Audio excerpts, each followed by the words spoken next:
Not on My Street is a story about some Americans who bought a home in the suburbs, only to find the neighborhood turned out to be not exactly what they thought it was going to be. This is Tamara Drive in the Detroit suburb of Novi. Houses here go for $70,000 and up. And if any neighborhood is typical, this one is. Even to the school bus coming down the street. I'll be a cop. What? I'll be a cop. You're going to be a cop? Yeah. How are you doing today? Okay. In one of those houses on Tamara Drive are not exactly the kind of people you would expect to find here. These men are mentally retarded. 5 of them live in this house purchased for them by the state. Before they moved here, they were in institutions. But mental health experts, including those here in Michigan, think a group home is a better place for them to live in than in an institution. Hello. How are you? Good morning. I'm Dan Rather. Nice to see you. How do you do? This is Bill. Hi. How are you? Nice to see you. How are you? Good morning. And this is Dennis. Hi. How do you do?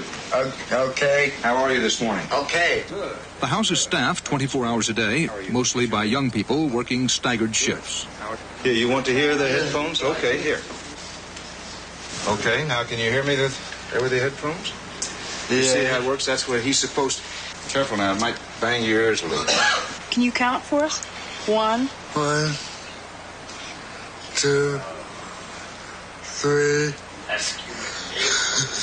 You see, you hear yourself, huh? 4. Yeah. 4. That's it. During most of the day, the residents leave the home. 3 go to school and 2 to a job training program. It's hoped they will all become increasingly independent, perhaps one day able to perform unskilled labor and get paid for it. Back home, they hope prepare their own meals, try to live like a family, and try even harder to be like everyone else. How about if we talk about our outing tomorrow? Hey, yeah, on the airplane. Yeah? Where are you going to go, Dennis? Oh. The airport. And who's going to go to the airport with you? Me. That's right. You and I are going to go. Just you two alone? Yep. Oh, boy, that's nice. Most of the people on the block don't want the home here, especially not the families living right next door and across the street. I am under the understanding that they can turn violent at any given time. And when are they going to and when aren't they going to? Why do we have to keep one eye over here and just be very concerned? Their actions are different than a normal person. They sound different. You cannot understand the sounds that they make, and it's frightening to a child. There still is an Alfred Hitchcock kind of an image of what retarded people are. You know, some people think they're going to jump out of trees on their women. Jerry Provençal is director of Michigan's most ambitious community placement program. We have to get out to those folks and give them the proper information so they don't believe that anymore. And although I'm being a bit glib, frankly, those misconceptions, that misinformation really runs rampant through a community. And I think that they begin to believe the worst is going to happen rather than the best might happen. Have you seen some improvement in them? Oh, yes. Such as what? Yes. Well, John, for example, when John first came here, he would sit and rock, and he wouldn't talk to us. I mean, I knew he could talk, but he would never talk. He's a very social person now. He loves to come up behind you and say boo and get a reaction out of you. He loves to play checkers. He's just grown a lot. The Novi Home social worker is Becky Blystone. Here's Bill. Yep. When Bill first came, he had some problems with his temper. Didn't you? Yeah, when Bill gets frustrated sometimes, he doesn't know how to deal with it appropriately, and he will lash out and just be real angry. And Bill has a program to learn to control his temper. Bill has a punching bag in the garage, and when he gets angry, we say, Bill, what can you do besides hit people when you're angry? And he goes out and he'll hit his punching bag. Michael had a lot more intense behaviors when he first came. He would stand into a wall and butt his butt into it until the wall would break. He's calmed down so much. The frequency of those behaviors has just dropped dramatically. He hasn't done anything destructive, I'd say, in the last 3 or 4 weeks. What about their rights as citizens? I mean, just because they groan or moan or make sounds, you wouldn't argue that they don't have a right to live like anyone else.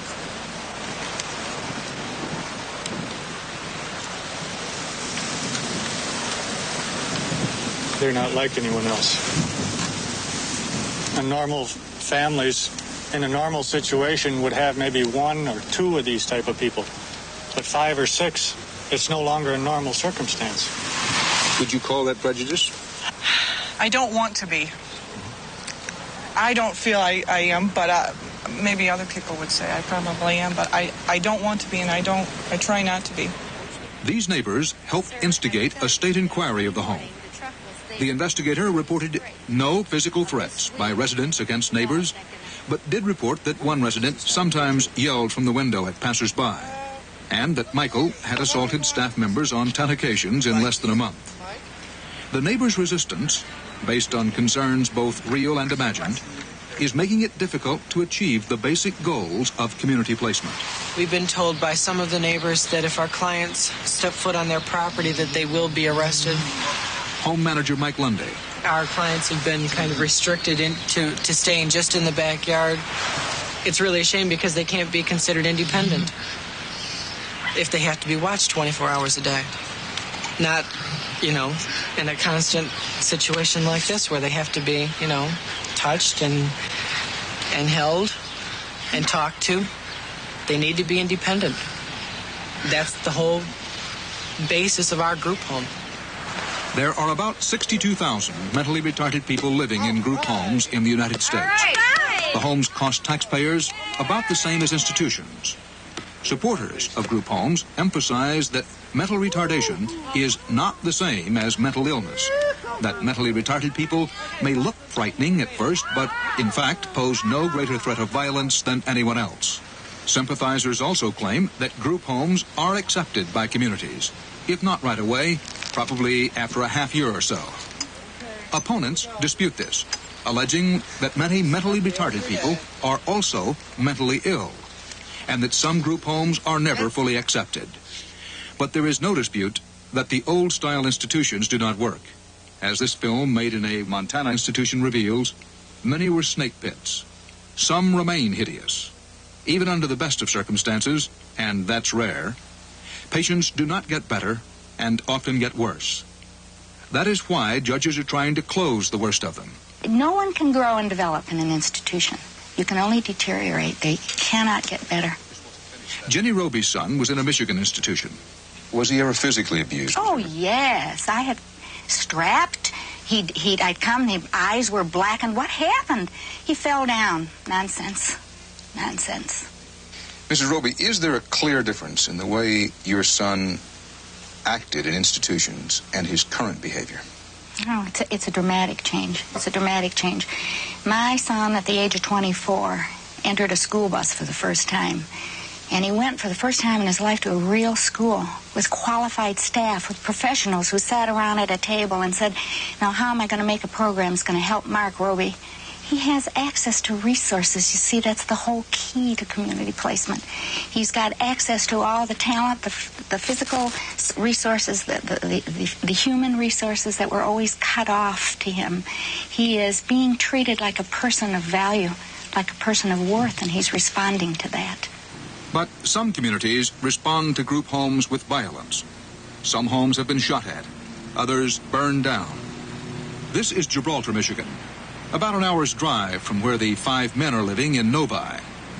Shortly after word got around the neighborhood that the state had bought this house for mentally retarded women, but before the women had moved in, all the windows were smashed. After a group home is purchased, but before the residents move in, Michigan officials try to convince people not to worry. In Gibraltar, the neighbors called their own meeting to express their opposition. We would never have moved in the community or built our home had we known that, in fact, this home was coming. I'm just scared for my children and my wife. I go out of town. They're home alone. The state is coming in and forcing people to live in an environment that is contrary to their best behalf. The neighborhood has not accepted the concept of them coming in. Nothing is in our community. Nobody wants them. Will they be accepted? Despite the protests, plans for the group home went ahead. And 3 months later, the first 2 mentally retarded women got ready to move from their institution to their new home. Naomi Davis is 50 years old and has spent 38 of those years in institutions. She used to cause problems, sometimes hitting staff members. She's controlled that and now only occasionally yells at them. Evelyn Vina, also 50, has been institutionalized for the last 15 years. She is not boisterous like Miss Davis. Instead, she's a loner, often sitting by herself or walking in circles, talking to no one. It's hoped that home living will keep her stimulated. The attitude of Gibraltar residents was still hostile when the women arrived. State officials hope the anxiety will disappear after the home has been operating routinely for a while. And the house next door, put up for sale months earlier for reasons having nothing to do with the group home coming in, had not yet been sold.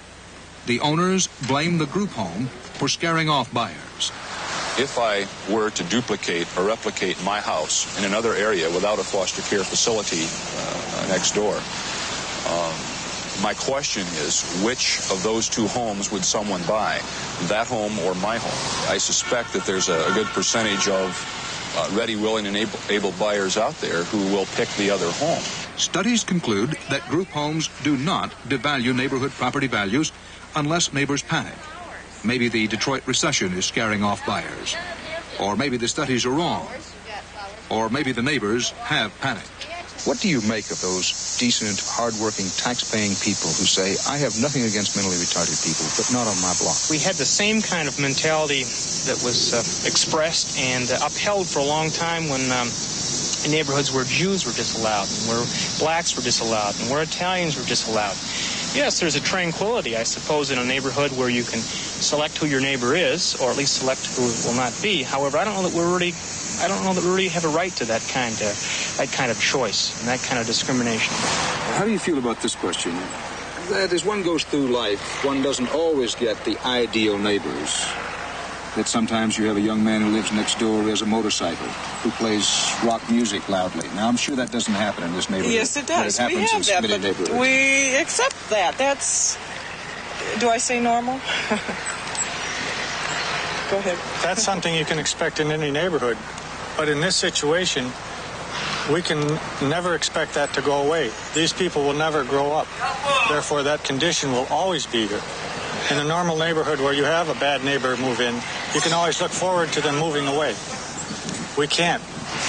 These people are here forever, as far as we know. They may rotate the people that are there, but they will still be 5 or 6 mentally retarded people. I've been alive forever. Some of the immediate neighbors are keeping up pressure to try to close the Novi home. Meanwhile, life here remains pretty much the same, except for some staff changes, and the men appear to be improving, except for Michael. He was too disruptive and could not make the transition, and he is back in an institution. I